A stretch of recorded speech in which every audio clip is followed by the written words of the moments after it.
A portfolio manager of a fixed income portfolio has developed the below contingency table of the number of bonds within the portfolio by sector and bond rating.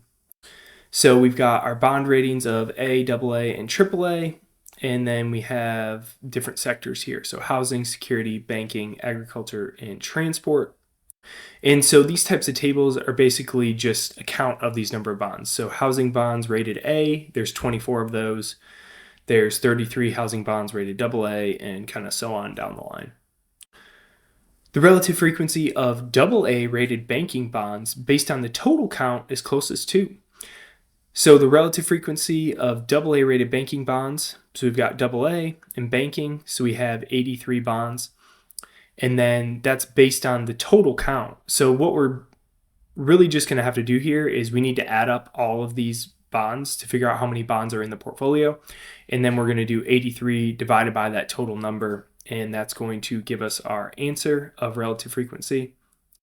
So it ends up being 83 divided by 748, which is what you get if you add up all of these different buckets, which is 11.1%. Answer A. Which of the following statements is most accurate? Bootstrap resampling technique. A treats the initial sample as a stand-in for the entire population, allowing for the creation of a sampling distribution through repeated resampling. So this does describe the process, and where this is going to be useful is where the kind of distribution is not necessarily known. And so we're going to take a sample, or our initial sample, and then we're going to basically do what it says here. We're going to resample that and continue resampling that. And then as you resample, you're going to have a better idea of what that distribution looks like as you see the statistical properties that get created from each of those samples.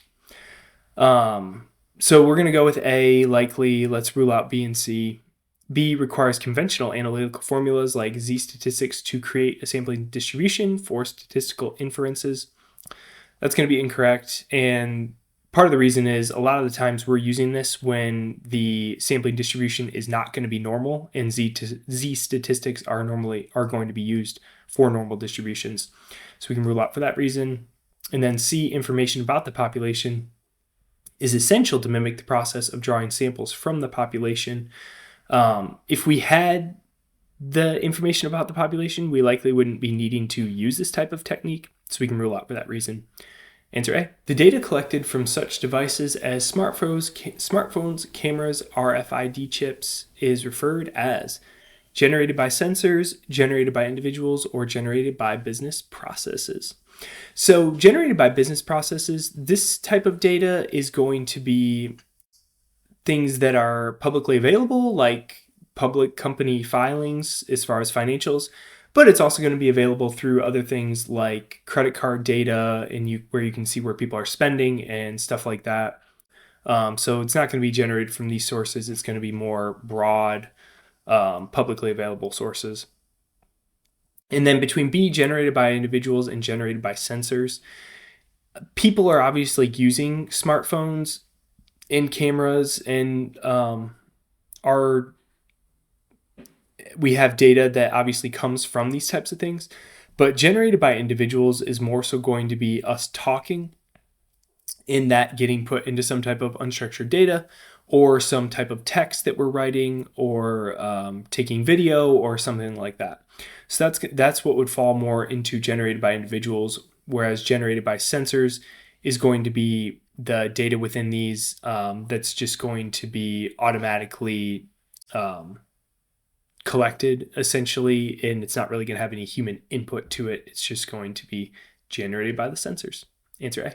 When the economy bounces back from a prolonged period of contraction, the inventory turnover ratio of most companies will most likely A, start to increase, B, start to decrease, or C, remain unchanged. So our inventory turnover ratio is essentially going to be COGS over inventory. I'll just write I so you don't have to see me write all that out. So after we've had a prolonged period of contraction, what generally happens is companies are going to be sitting on inventory for a while. So they're maybe not going to be selling as much inventory. But then once we start coming out of that contraction, the inventory that we're selling is going to be coming off the books. So what's going to happen here is this I is going to decrease, but the cost of goods sold will probably stay pretty similar because we haven't started to replenish that inventory yet.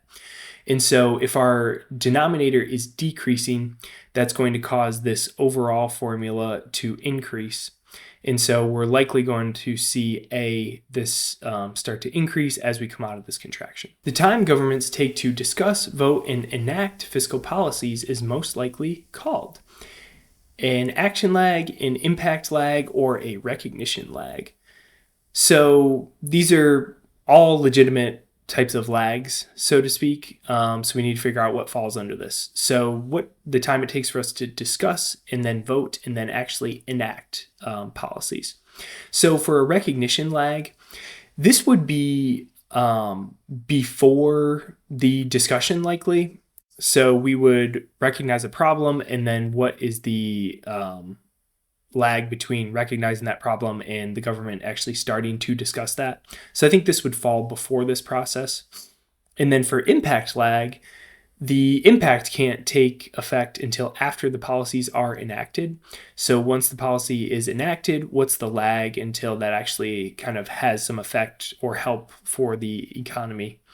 And so we can rule that out, and then we'll go with A, action lag. And it's pretty straightforward given that part of the word enact is act. How long does it take for us to take action? Answer A. If the central bank reduces the reserve requirements and increases net redemptions or purchases of Treasury securities, then. So we've got two actions here. We're reducing reserve requirements and increasing purchases of Treasury securities. Before we dig into these answers, these are both going to be stimulative actions. So if central banks are reducing reserve requirements, that's going to allow banks to lend more on the deposits that they have, since they won't have to hold as much deposits in reserve.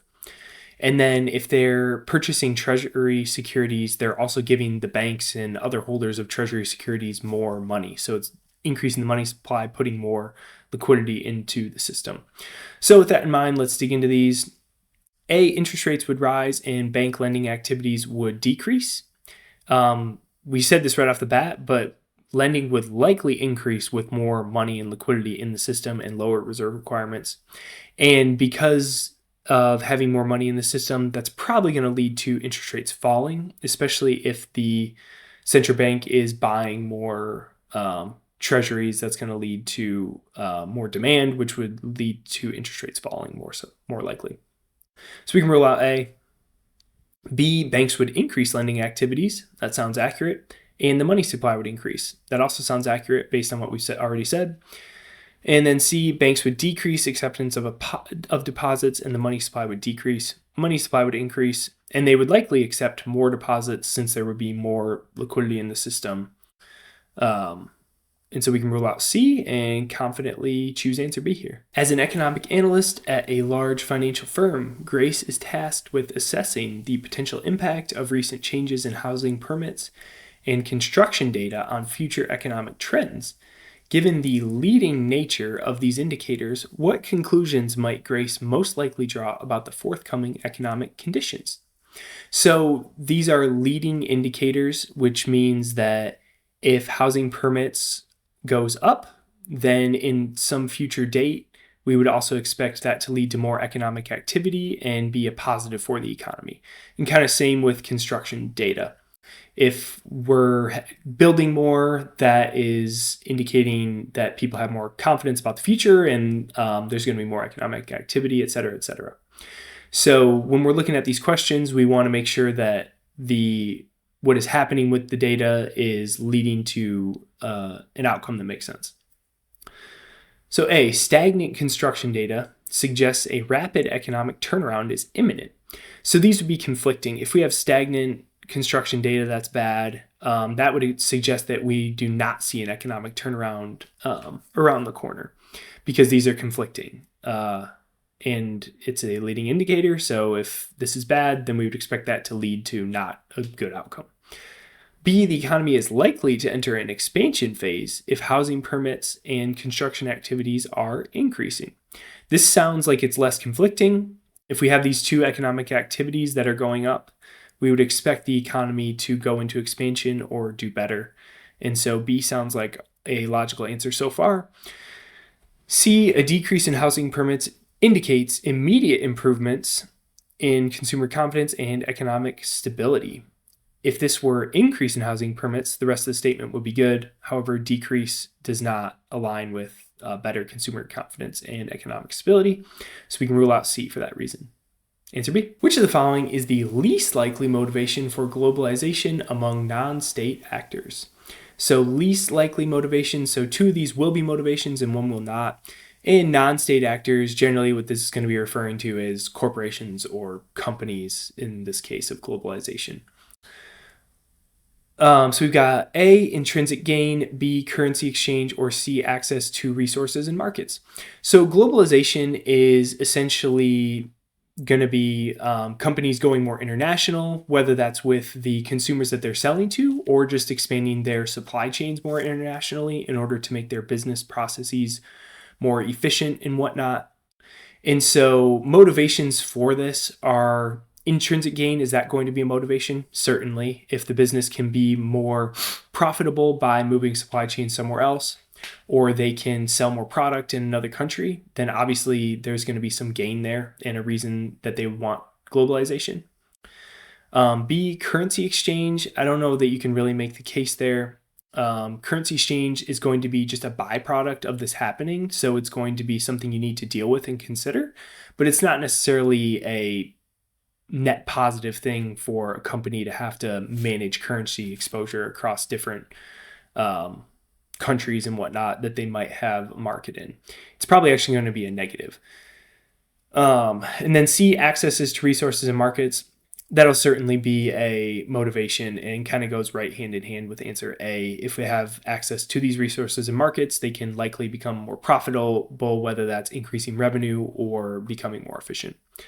Answer B. What most likely happens to the consumer surplus of the importing country when tariffs are imposed?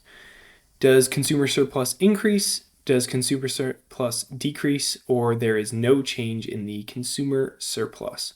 So I think we can pretty confidently rule out C right away. If there's going to be tariffs on the importing country, essentially what that means is if I buy a product from a different country that's being imported to my country, I'm going to have to pay some additional tax or fee. And that tax or fee is almost always going to be passed on to the consumer. Businesses are not going to eat the tariffs in general. And so if my item costs $10 originally and there's a 10% tariff, now it's probably going to cost $11. And so what happens there is my surplus, is it going to increase or decrease? If I'm having to pay more for my items, it is certainly not going to increase. It's going to decrease. So I'm going to have less surplus for other things if I'm having to pay fees for the things that might be more essential for me or whatever products that I'm buying. So B, consumer surplus decreases. If in 2001, dollar euro equals 3.67, so what this is saying is for every 1 euro, it would cost us $3.67 to translate that to 1 euro. And in 2002, dollar euro equals 4.67. So now it costs $4.67 to buy 1 euro. We would most likely say that A, the euro has depreciated, B, the dollar has depreciated, or C, the dollar has appreciated. So if it used to cost us $3.67 to buy 1 euro, and now it costs us $4.67, so it costs us more, that's going to mean that the dollar has depreciated relative to the euro, and we're going to go with answer B. Another way you could kind of get to this conclusion is A and C are basically saying the same thing. If the euro is depreciated, the dollar has to have appreciated. And so on that grounds as well, we could rule out A and C. Go with answer B.